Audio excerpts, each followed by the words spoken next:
You are breathing. So I say, hope all is well. Okay. Today we're week 7. So we're looking at the employee relations and conflict management. So when we talk about employee relations, it's very important in workplace. How you relate with the employer as an HR, how you solve their problems as they come to you, and how you look at the conflicts and grievances and discipline that is put in place to address that. That is very, very important. So that's what we'll be looking at today. So I believe that after this, we'll have a better relationship in our workplace with our staffs, and at the same time, we'll have a more diplomatic way to settle issue without having to leave it aloof. So let's move on to the learning objective. So let's try to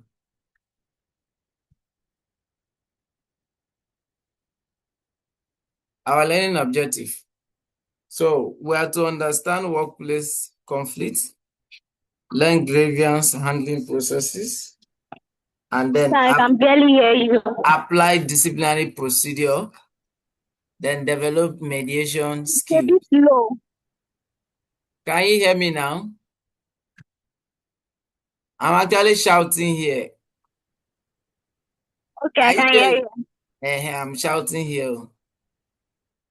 So the first thing we are looking at is understanding workplace conflicts. Workplace conflicts. So when we talk about workplace conflicts, so aside the normal thing we know, it simply means having to have Guys, headlock. stop sharing screen. No, it is your network. Okay, they say my screen is paused.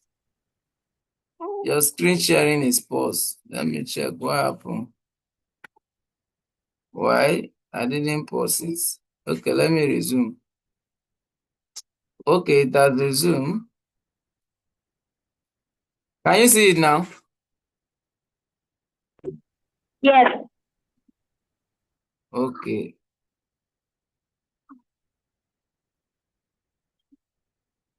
Okay. So, conflict. Conflict simply means it's a disagreement between employees due to differences in idea, value, or interest. So what will cause this is when there is poor communication, when there is role ambiguity, meaning nothing is clear.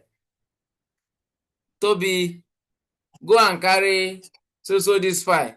Toby, attend to this. Toby, interview this. Only you 10 things. You don't even know which one come first. Role ambiguity. There can be conflict because you might be doing the thing that they want you to do first. Though it's not your fault, you are not clear. So personality difference.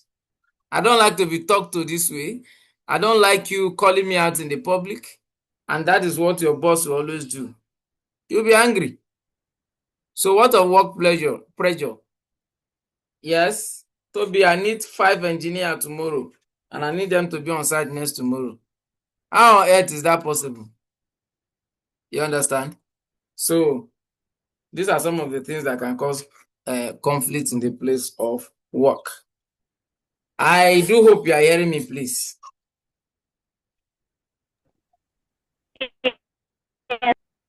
Okay. So the next thing is we have type of conflicts.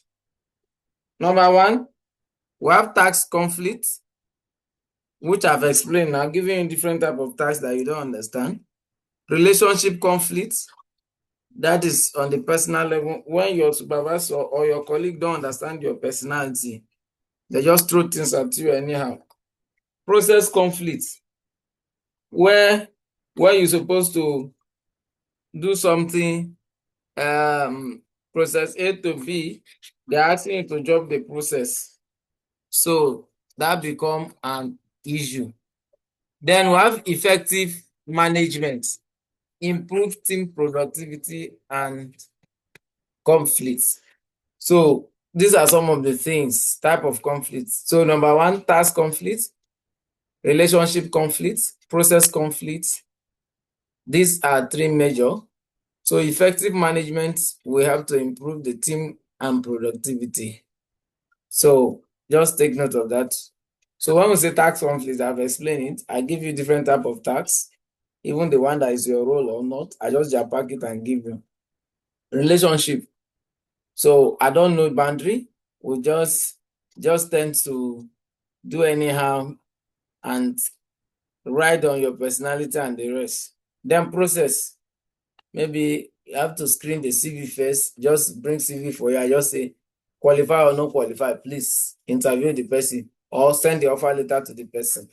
And all those kind of things. So let's look at the case study in the engineering conflict, for example. Two telecom engineers disagree on project execution. One of them say, we need to be very fast. Another one say, no, we need to look at safety. We need to look at safety. So how do you go about solving this as HR? You engage in discussion. You ask a question. What is the root cause? What is the root cause? How should HR intervene? Then what is the best resolution? So these are the few things that will help you to address this kind of issue. Is that okay?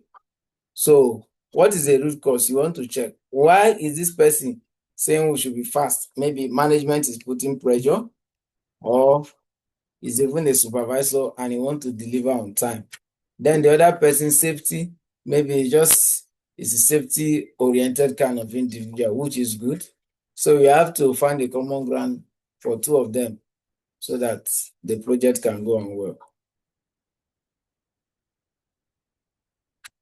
So let's move on.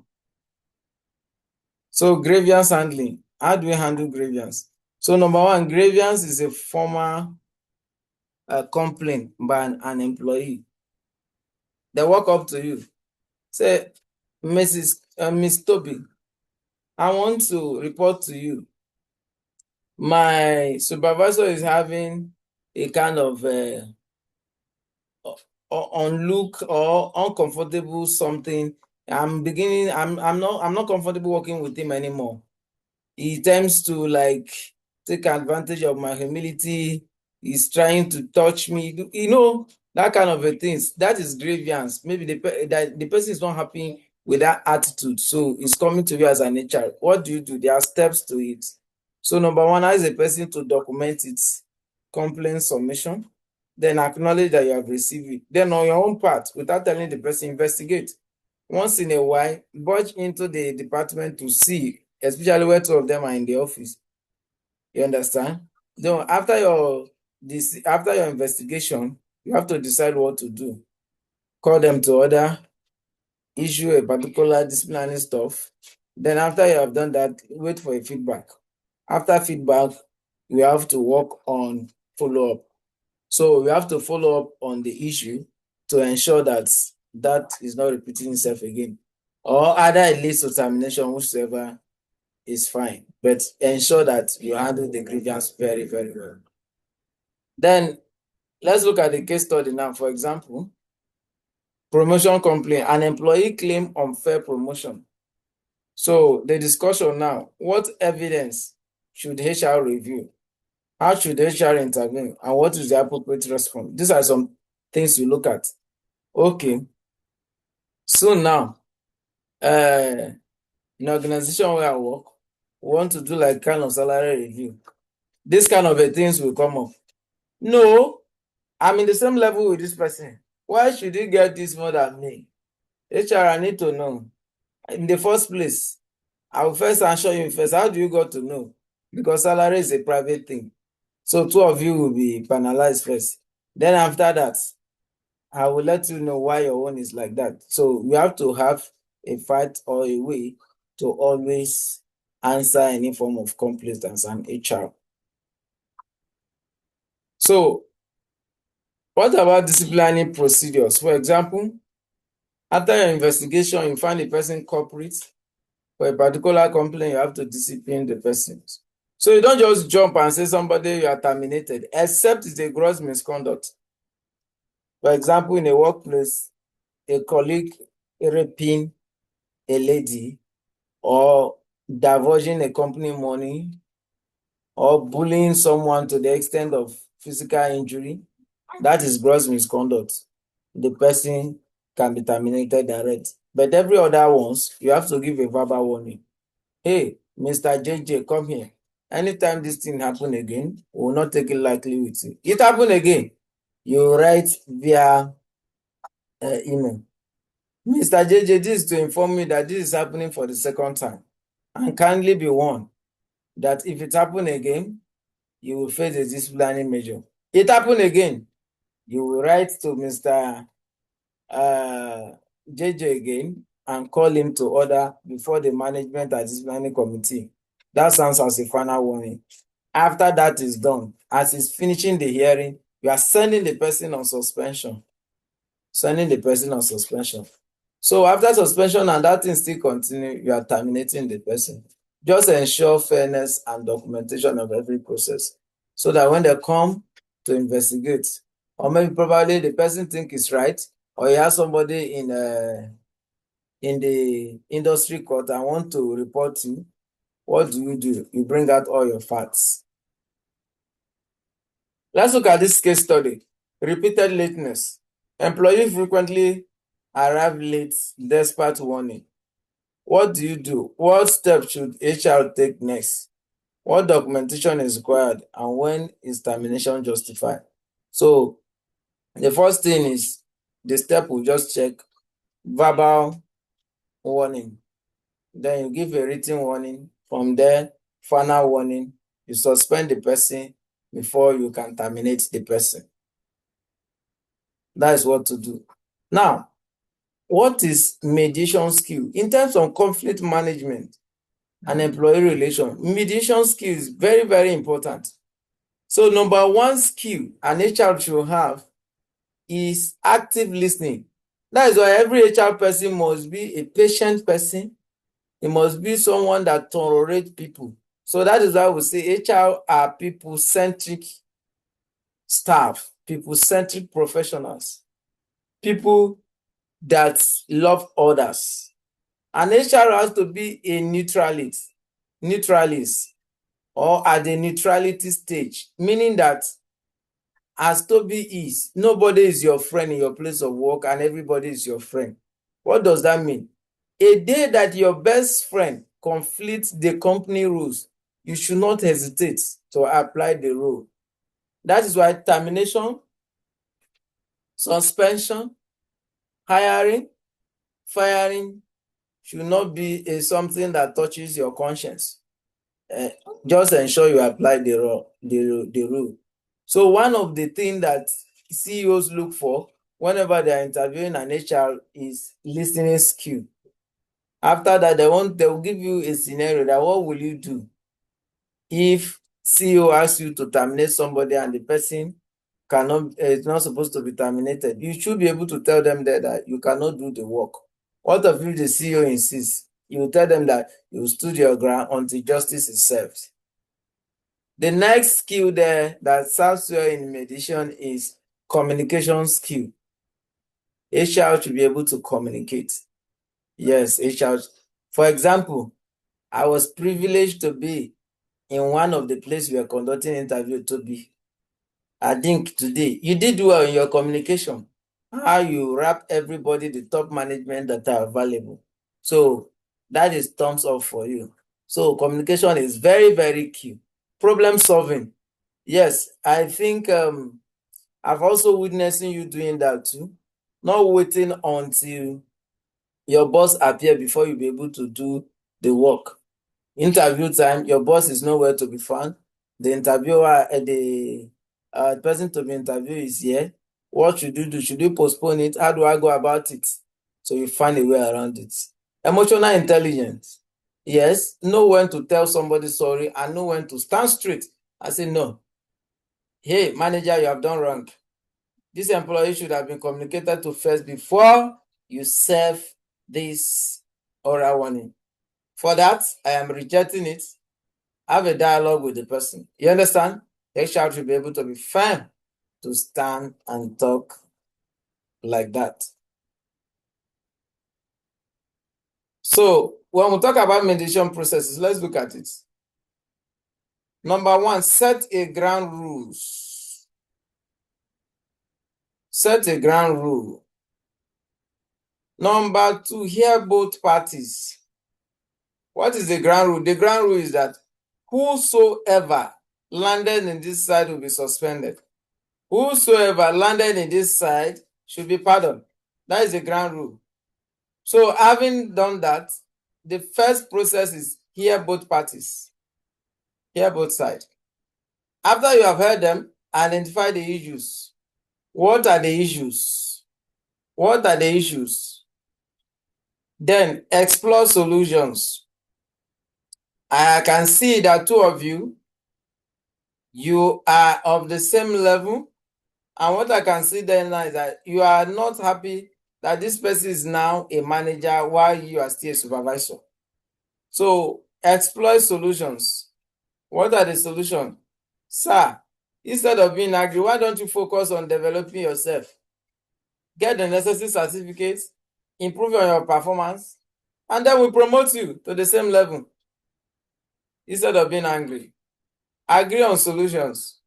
Okay, the best thing is this: your next leave, go on 1 week course on this.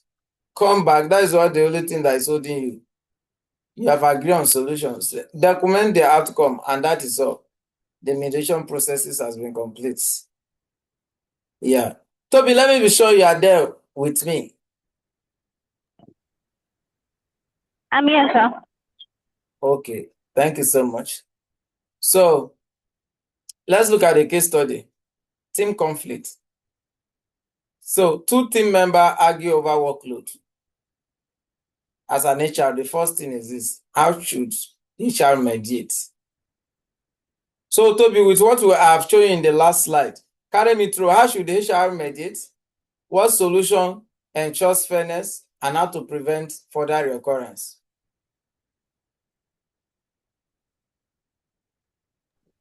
Sorry, come again, sir. The last slide shows us the mediation process. Is that true? Yes, sir. Now you have two members who argue over workload. My workload is too much. I'm doing more than this person, and we're collecting the same salary and this and that. Walk me through. How should HR mediate? What solution will ensure fairness, and how should we prevent this further recurrence?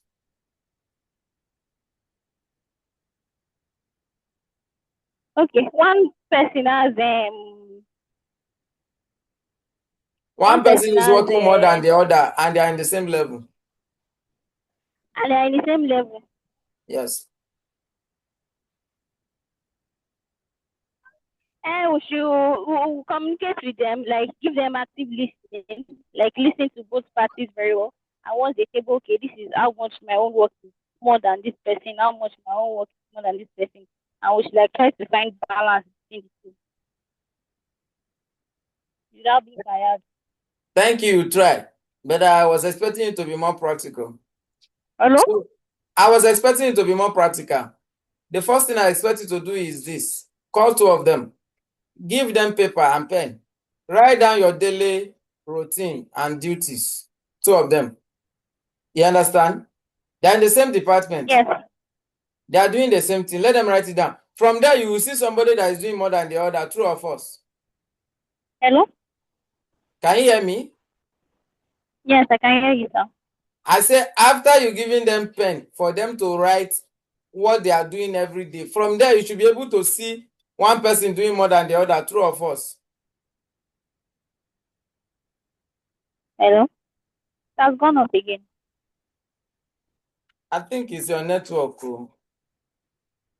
Can you hear me? I can hear you now. You said after giving them paper and they've written what they are saying. Yes, from there you should be able to know whether one person is doing more than the others, because you are going to see what they wrote down. Now, is that not true? Yes, yes. Then, if it is true one person is doing more than the others, can you deduce why it's true now? Maybe the supervisor have seen that this person don't complain about more work. You understand? And that is why he's giving to the person like that. So now it is your responsibility as HR to call the supervisor, for the fact that this person is not complaining does not mean it's right. So let's do, if it is necessary for him to continue to do that, can we do a pay rise for the person because he's working more than the other person? So with that, you should be able to settle them. So in your notes, I put in the role play exercise, like a scenario where HR resolve conflict between two employees.